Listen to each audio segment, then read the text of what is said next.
Olá, meu nome é Mariana. Meu nome é Lidiane e esse é o Papo de Psi Podcast. E no Papo Flix de hoje nós vamos trazer algumas questões. Seria a verdade o bastante para nós? Será que estamos agindo de acordo com as nossas verdades? Para onde os nossos desejos nos levam? Desejar pode ser perigoso? E o que mais vier à cabeça durante esse papo? Vamos lá?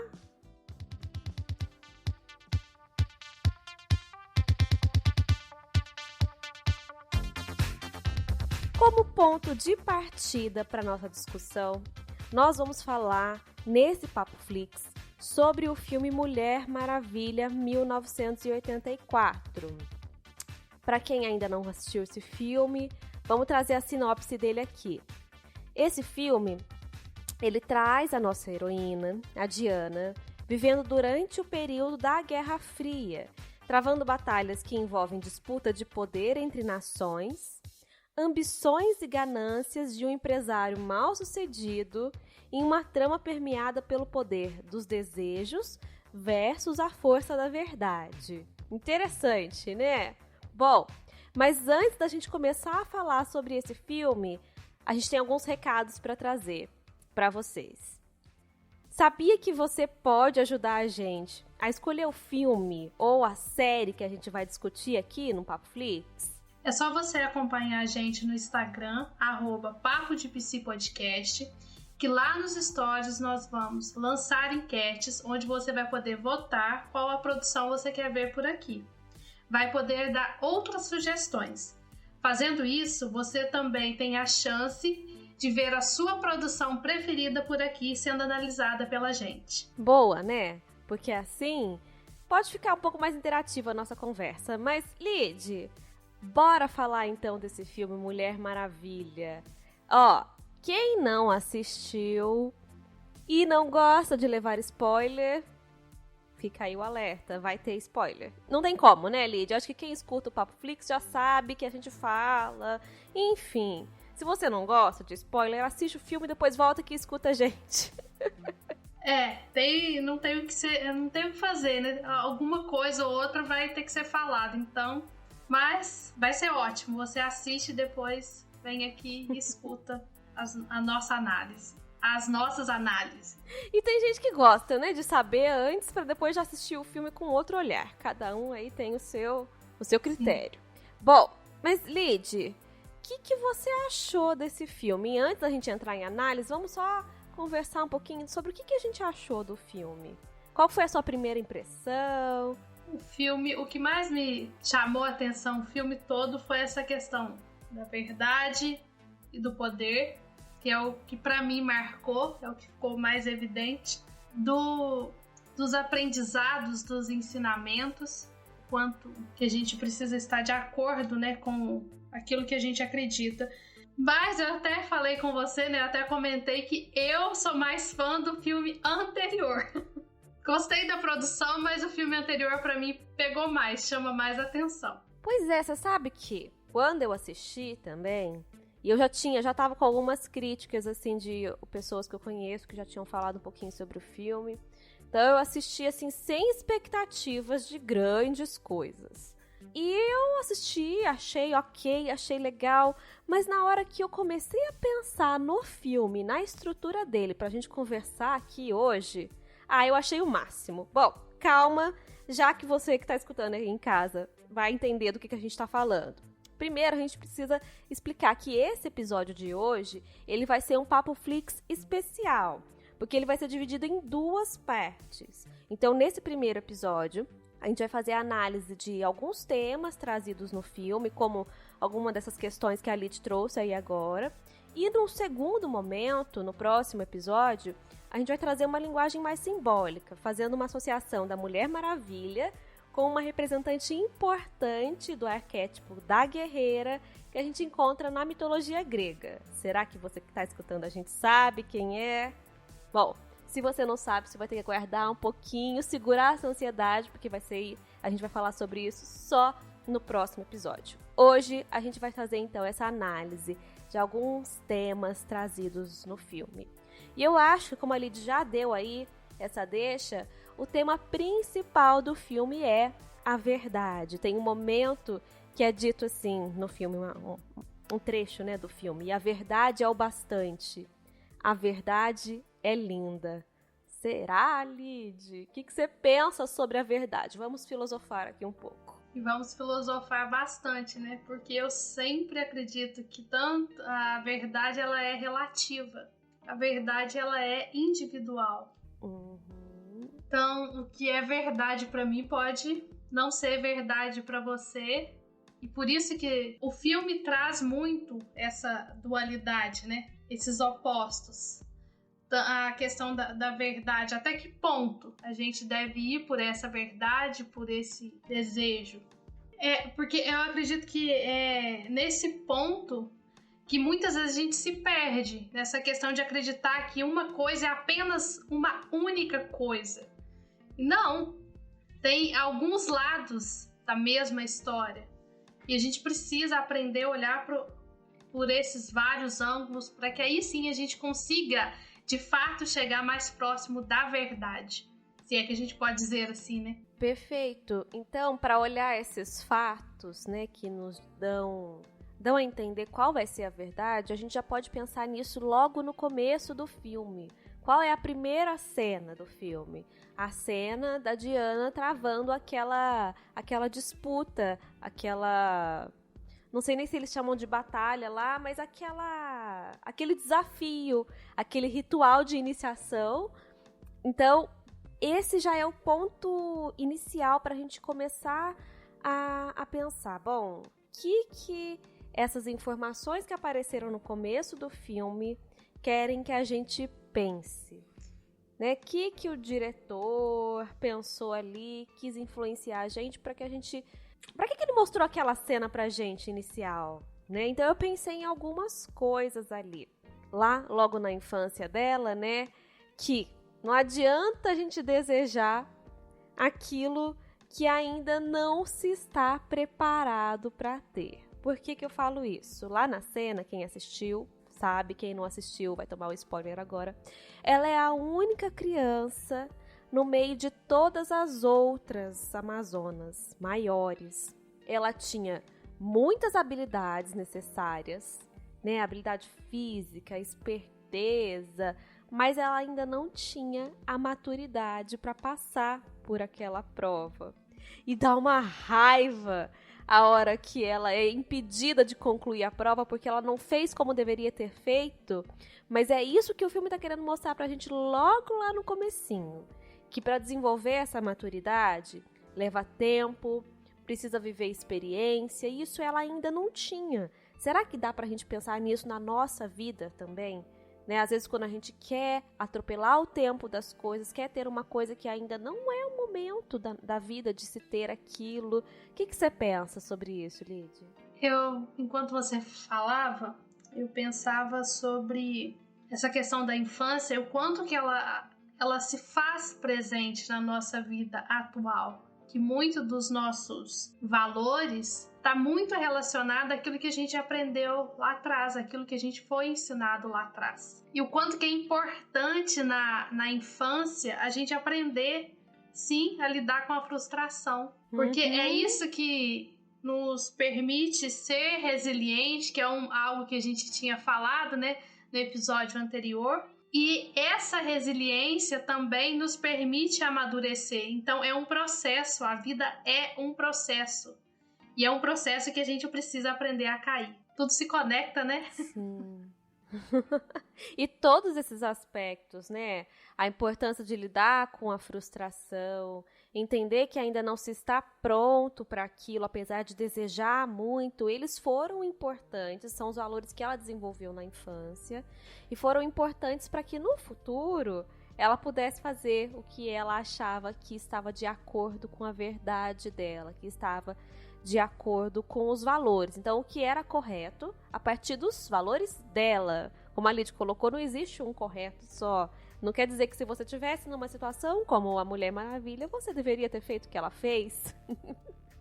É perigoso a gente generalizar. Mas aqueles eram os valores dela. Ela tinha internalizado que ela precisava fazer aquilo. Então não foi à toa que apareceu essa primeira cena aí no filme, não foi só pra fazer hora ou pra chamar atenção, era pra gente entender quais eram os valores. E eu percebo que ao longo do filme todo tem outra questão, que baseia assim, um dos valores de vida da Mulher Maravilha, que é essa história da esperteza, né? Vamos dar um jeitinho, vamos fazer acontecer e dar certo. Então, a esperteza não é uma característica vista como positiva pela cultura dela. E na nossa cultura, como será que é vista a esperteza? Ela é muito valorizada, né? Tem até um ditado que diz, né, que o mundo é dos espertos. Será mesmo que o mundo é dos espertos? Uhum. Que é algo até mesmo pra gente se questionar, né? O quanto que a gente vai se movimentando baseado nessas ideias culturais que a gente vai ouvindo ao longo da vida. O mundo é dos espertos, que os humilhados serão exaltados, e muitas vezes a gente se coloca em último lugar com essa crença, ou que a gente precisa aprender a sofrer porque é assim que a gente alcança o melhor da vida. Então são ideias que são passadas e que a gente precisa também aprender a questionar. Eu acho que tudo fica muito nesse sentido, o aprender a questionar. E o filme traz um pouco disso, né? Tem um momento que ela questiona a própria verdade, os próprios ensinamentos. Mas eu acho importante a gente pensar nisso também, porque é válido questionar, sim. É preciso rever, às vezes, os valores, as questões que norteiam. Mas, em algumas situações, a gente não pode deixar de falar isso. Os valores são o que estruturam a pessoa. Então, se ela está de acordo com aqueles valores, né? Se ela sente que aquilo é a verdade para ela, ir contra isso pode trazer muito sofrimento e até uma desestruturação psíquica e levar muita angústia e muito sofrimento. Então, a gente fala de valores às vezes como algo a ser superado, né? A ser transgredido em algumas situações. Tá, é importante pensar isso sim, mas às vezes os valores, eles não podem ser assim jogados fora de uma hora para outra, né? Ela mesma não conseguiu fazer isso. O que precisa ser transgredido, na verdade, é a nossa cegueira diante das situações, não os valores. Porque, assim, a gente tem que aprender a questionar para saber, tá fazendo sentido ou isso tá me sacrificando demais? É nesse sentido que a gente fala do transgredir. Não é abrir mão dos valores. E aí é um processo mesmo de amadurecimento e a gente vê isso muito no desenvolver, na própria individuação, que é esse ponto. A gente vai chegar num ponto da vida que a gente vai questionar aquilo que nos foi ensinado. Quando a gente questiona, a gente vai ver que faz sentido, mas não dessa forma que eu estou vivenciando esses valores. Então não é os valores que é o problema, é a forma que eu estou vivenciando os valores. É isso que a gente precisa questionar. Uhum. E ela questiona bastante isso no primeiro filme também, né? Mas nós não vamos trazer isso agora, porque senão esse podcast vai ficar infinito, nós vamos falar sobre outro filme. E ó, vamos lembrar, aqui a gente tá falando de uma personagem fortíssima, né? Com uma energia muito forte. E eu digo não forte de força física, né? Mas ela toca muito a gente vai conversar mais sobre isso no segundo episódio. Então, ela é uma heroína, né? Heroínas conseguem fazer coisas grandiosas. Nós, réis humanos, precisamos ver até onde a gente consegue chegar. Porque, às vezes, transpor certos limites, para nós, réis humanos, não é possível, saudável. Mas você trouxe um ponto importante, Lid. A importância de se atentar à realidade, de olhar para ela como ela é. E não ficar ali iludido, fantasiando, que foi bem isso que aconteceu ao longo de todo o filme, não. Ali na parte mais central do filme, né? A fantasia permeando, escondendo por uma nuvem de fumaça a realidade.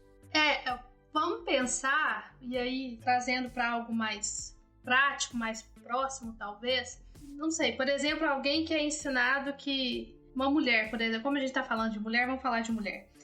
Que é ensinado que você precisa casar, ter filho, ter família e até pode ter uma carreira paralela. Vamos pensar que alguém foi ensinado, uma mulher que foi ensinada dessa forma. Chega um momento da vida que às vezes essa mulher começa a se sentir incomodada, porque ela quer a carreira, ela quer colocar a carreira em primeiro lugar. E aí bate de frente justamente com isso que ela foi ensinada. É nesse momento que a gente fala da questão de transgredir, de questionar esses valores, né? De abandonar aquela ideia, aquela regra que foi ensinada. E isso é sofrido. Mas aí são os valores, muito provavelmente, da família, da cultura, da sociedade, e não necessariamente os valores dessa mulher. Exatamente. Por isso que no filme, em algum momento, ela começa a colocar o desejo, né? E aí a gente já entra na questão do desejo. O desejo dela em primeiro lugar, e em segundo lugar, aquilo que foi ensinado para ela, os valores que ela recebeu como ensinamento. Mas aí, quando a gente pensa no desejo, ele é importantíssimo, a gente fala dele no contexto analítico, mas para além do desejo, voltando para a verdade, o que é preciso fazer para algo deixar de ser uma ilusão e se tornar real? Será que basta apenas desejar? No filme a gente viu que todo desejo tem um preço. A gente paga um preço, qualquer escolha tem um preço. É ilusão a gente acreditar que a gente não está pagando um preço. É porque a gente acredita que preço é só o dinheiro que eu dou em troca de algo, né? E não é assim. O seu tempo é uma forma que você paga o preço por aquilo. A sua saúde física, a sua saúde mental é um preço que você está pagando por algo que às vezes está desgastado. Então tudo você vai pagar um preço. E lidar com esse sofrimento de pagar o preço, de ter que fazer uma escolha, de lidar com aquela realidade, a realidade em si, às vezes, ela não é tão difícil. Ela causa sofrimento, mas causa sofrimento porque às vezes a gente está resistindo em mudar. Ou porque às vezes está ali fixado nessa fantasia da realidade, que não é a realidade em si, e tem dificuldade de se desprender disso que se imagina de si, dos outros, da vida. Isso acontece com a Mulher Maravilha no filme. Ela teve que passar por um luto de abandonar aquela fantasia e se haver com a realidade. Ela deixa as ilusões caírem. Eu penso isso na cena em que ela vai se despedir do piloto e ele fala pra ela assim, mas você não precisa se despedir de mim, porque eu já não tô aqui mais. Só falta ele dizer, eu sou uma ilusão, eu sou uma fantasia da sua cabeça. E quando ela percebe que ela precisa, né, voltar a ser quem ela é, ela renuncia a essa ilusão. É forte essa cena, né? Nossa, só de falar aqui eu fico arrepiada. Ela renuncia e assim ela pode se fortalecer, mas ela não se fortaleceu porque ela fez um sacrifício. Se a gente trouxer assim pro plano mais real, não porque ela fez um sacrifício, porque ela, como uma heroína, fez isso, mas não, porque ela voltou a enxergar a realidade. E aí eu volto a trazer pro contexto atual. Às vezes a gente vê isso no contexto... Às vezes não, a gente vê muito no contexto terapêutico, quando a pessoa não dá conta mais de sustentar a fantasia que ela criou e cai por terra, ela passa a ver a realidade. Você que está escutando a gente aí pode já ter passado por isso, pode conhecer alguém que já passou, e não é fácil fazer isso, né? Não, abandonar aquilo que eu acreditava ser dói. Claro que dói, faz sofrer. Eu tinha tanta ideia, tanto sonho, tanto projeto com aquilo e não aconteceu. Quem é que não sofre? Quem é que nunca sofreu? Como é que não vai sofrer? Mas o sofrimento ele precisa acabar. E acaba quando você começa a enxergar a realidade e aceitar que você estava desejando demais. E por desejar tanto, acaba-se até meio iludido, né? Eu fico pensando se esse filme... Se a gente fosse trazer, assim, para um pouquinho de realidade, não seria, assim, um delírio coletivo, né? A fantasia coletiva. Tem, né?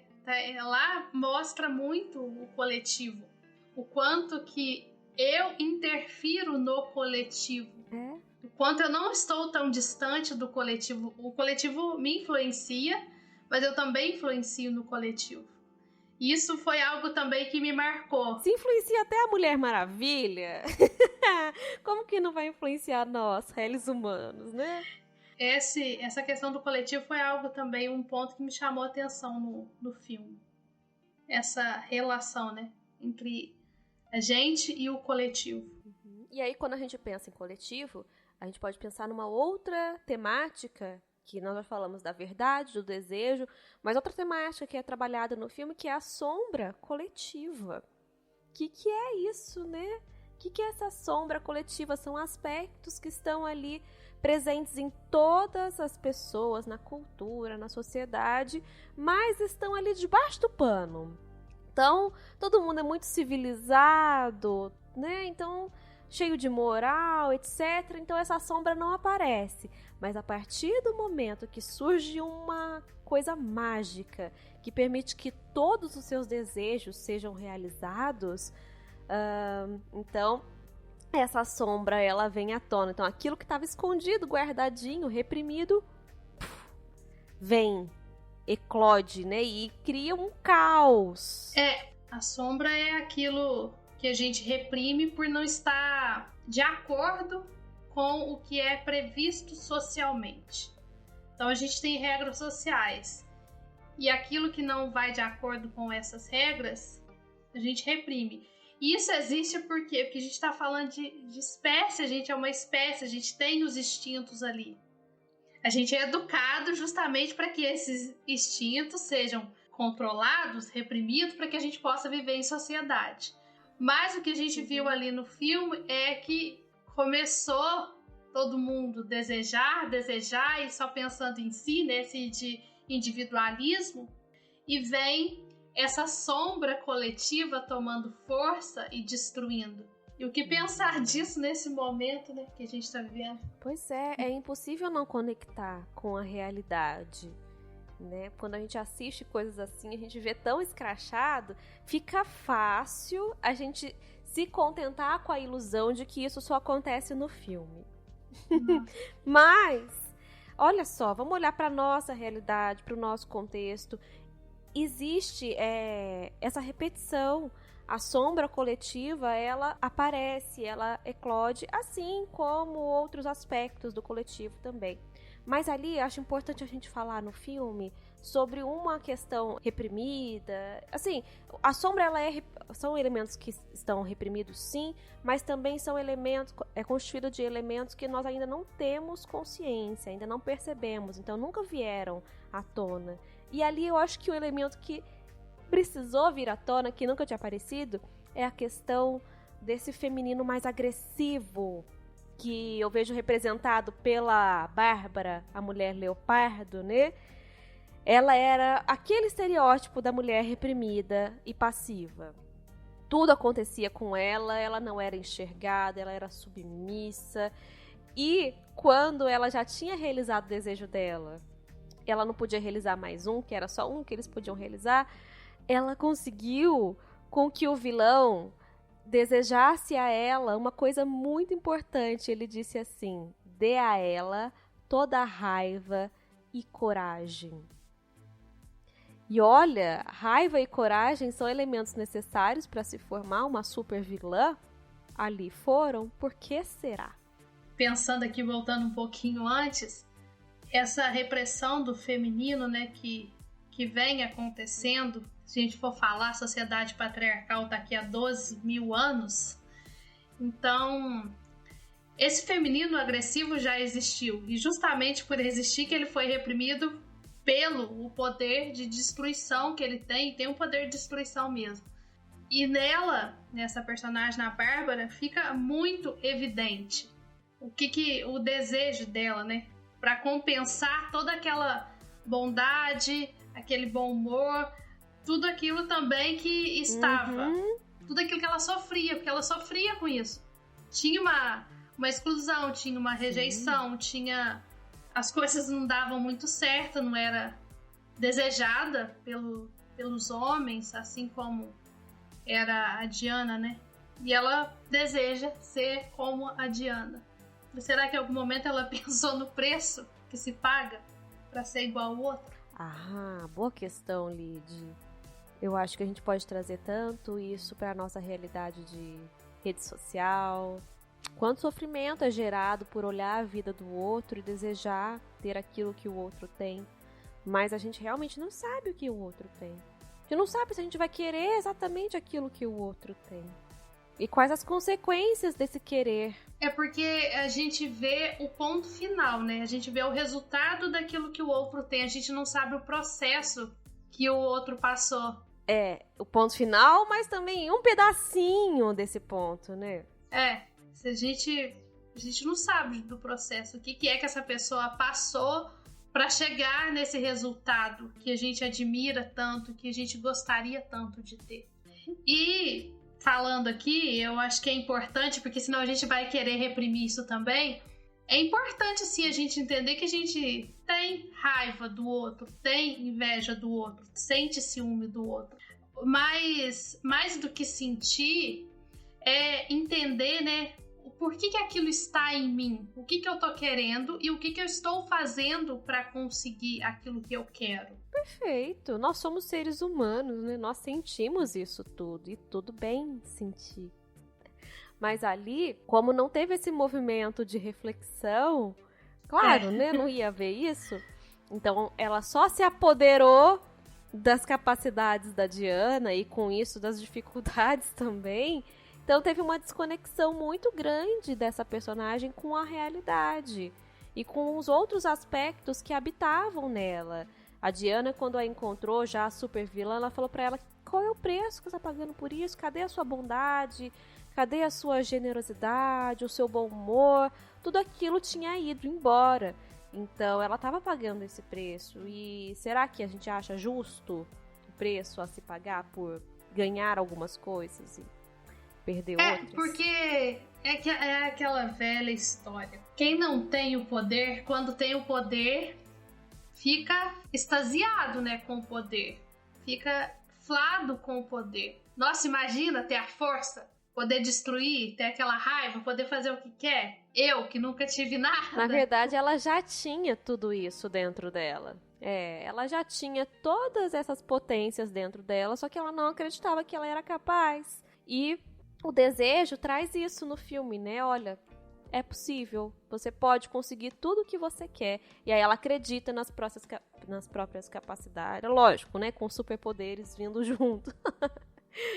Mas isso tudo já estava dentro dela. Eu acho importante a gente pensar nisso também. E tudo... Esse é o ponto. Porque, assim, já estava tudo dentro dela.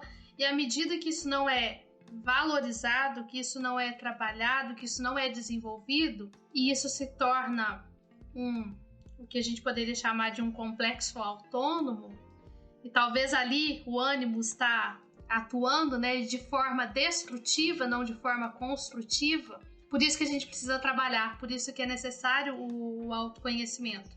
Porque à medida que você elabora, que você desenvolve essas capacidades, esse potencial que está aí dentro, ele se torna construtivo. E essa é a intenção. Seria a evolução natural. O contrário da anti-evolução, não sei se existe isso, que seria esse poder destrutivo tomando conta. Então, não é nem positivo nem negativo. A questão é a forma que você desenvolve isso que vai dizer das consequências positivas ou negativas. Bom, outra questão de sombra coletiva também que apareceu no filme muito forte foi a ganância. Querer sempre mais, nunca estar satisfeito com o que se tem. Aí a gente fala de outras personagens também, né? O vilão, vamos voltar, né? A Mulher Leopardo, mas até a Mulher Maravilha, né? Ela também tem as suas ganâncias, os seus desejos para além do que ela pode ter. Porque a gente pode pensar que a heroína, né? Ela é metade humana, metade deusa. Então, o lado humano, nesse momento, fala, né? O lado do desejar sempre mais, de nunca estar satisfeito. E aí a gente vê o lado humano da heroína e o que ela perde com isso, que ela perde o poder. Ela perde a força, né? Perde. Porque realmente ela quis uma coisa que não era possível. O desejo dela era fora da realidade. E realmente, né? Olha como ela foi gananciosa. Esse filme também é interessante por isso, que mostra um pouco dessa força se perdendo por conta do desejo de ganância, de ter mais, de ter aquilo que tinha perdido, de não aceitar a realidade. É aí onde que a gente perde a nossa força, se a gente trouxer para nossa vida, né? Sim, com certeza, Lídia. Importantíssimo esse ponto que você trouxe, né? Poxa vida, quanto tempo às vezes a gente passa querendo ver, ou melhor, vendo aquilo que realmente não existe, ou lutando para ter aquilo que não dá mais. Traz muito sofrimento. E aí não conseguimos enxergar a realidade e ficamos lá, perdendo a nossa força, sem energia. Aí há quem diga, né? Ai, fulano me suga. Ai, estar perto daquela pessoa, nossa, tira todas as minhas energias.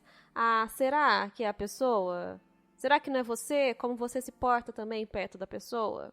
E se esse outro fator, né? Muitas vezes o outro até suga mesmo, mas se tá sugando tanto, se tá tão desconfortável, por que a gente tá mantendo isso? Exato, se tá tendo isso, existe uma permissão. Não vem nada por acaso, né? Não acontece nada sem que de fato a gente não permita. E é complicado se haver com isso, né? Olhar para isso como uma verdade, como uma realidade. Às vezes é mais fácil não olhar e realmente atribuir a responsabilidade disso. É a sombra. Sombra, exatamente. A gente não gosta de olhar nossa sombra, não. A gente prefere dizer que é o outro, é mais fácil. Outra questão importantíssima que a gente viu lá na primeira cena do filme da Mulher Maravilha e vem à tona agora. Querer atalhos, dar um jeitinho, fazer o mais fácil. Então, quero ter, vamos dar um exemplo assim bem bobo. Quero ter um casaco, sei lá, um casaco caríssimo. Então, ao invés de batalhar para aquilo, correr atrás, de repente trabalhar mais, diminuir gastos, ao invés de fazer isso tudo, coisas que estão ao meu alcance para ter esse casaco caríssimo, eu desejo uma pedra me dá. Então, é buscar um atalho. E vocês lembram que lá na primeira cena, o atalho... Aqui não. O atalho não foi permitido por conta da questão da esperteza. Olha como o diretor ele foi sagaz nessa colocação dessa imagem pra gente. E esse atalho fala justamente da nossa dificuldade em lidar com frustração. Não deu pra comprar, ou como você disse, o casaco? Tá, o que eu vou fazer pra comprar o casaco? Ou eu vou desistir de comprar o casaco, não quero mais, não faz sentido. Ou eu vou reduzir gastos, eu vou trabalhar mais.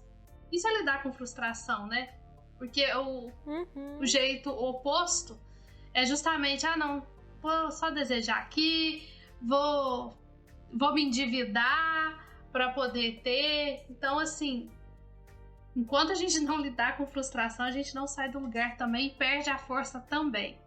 Lid, eu tenho uma correção a ser feita aqui em tempo real. Enquanto eu tô falando aqui, várias vezes no podcast de hoje, eu tô falando, o diretor, e tá me vindo uma coisa aqui na cabeça, Mariana, peraí, é mesmo um diretor pra ter toda essa percepção? Aí já que a gente grava aqui em tempo real, tô aqui vendo, pesquisando, não foi um diretor. Foi uma diretora, uma mulher que dirigiu esse filme. Por favor, então, dê o crédito. Veja só. Pelo amor de Deus, socorro. Como a gente é levado a ter esses erros, né? Essa generalização. Foi uma diretora, uma mulher que teve toda essa perspicácia aí. Olha que interessante, quando a gente fala de repressão do feminino, a gente também tem essa questão de sombra coletiva, de sempre achar que esses cargos, essas ocupações são atribuídas ao masculino.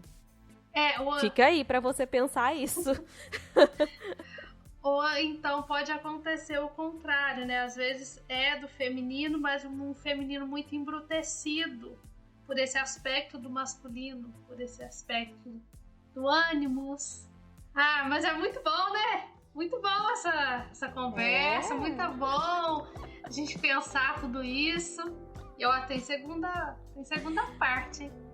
Pois é, foi tão bom, esse filme tocou tanto que a gente vai fazer uma segunda parte falando desta vez sobre alguns aspectos mais simbólicos, voltando aí para um tema que eu gosto bastante, a Lid também acho que gosta, que é a mitologia.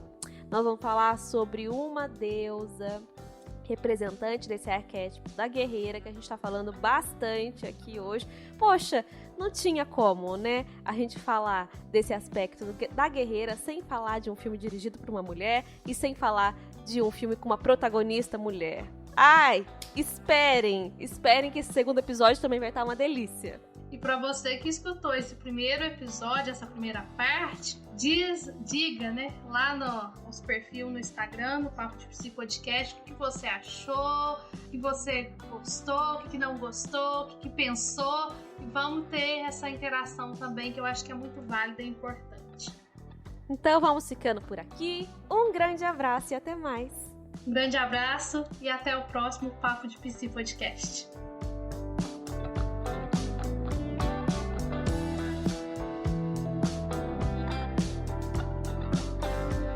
Se você quer conhecer um pouco mais sobre o nosso trabalho, segue a gente nas redes sociais. O nosso Instagram é @papodepsipodcast. E não se esqueça, toda quarta um episódio novo para você escutar de onde estiver e quando quiser.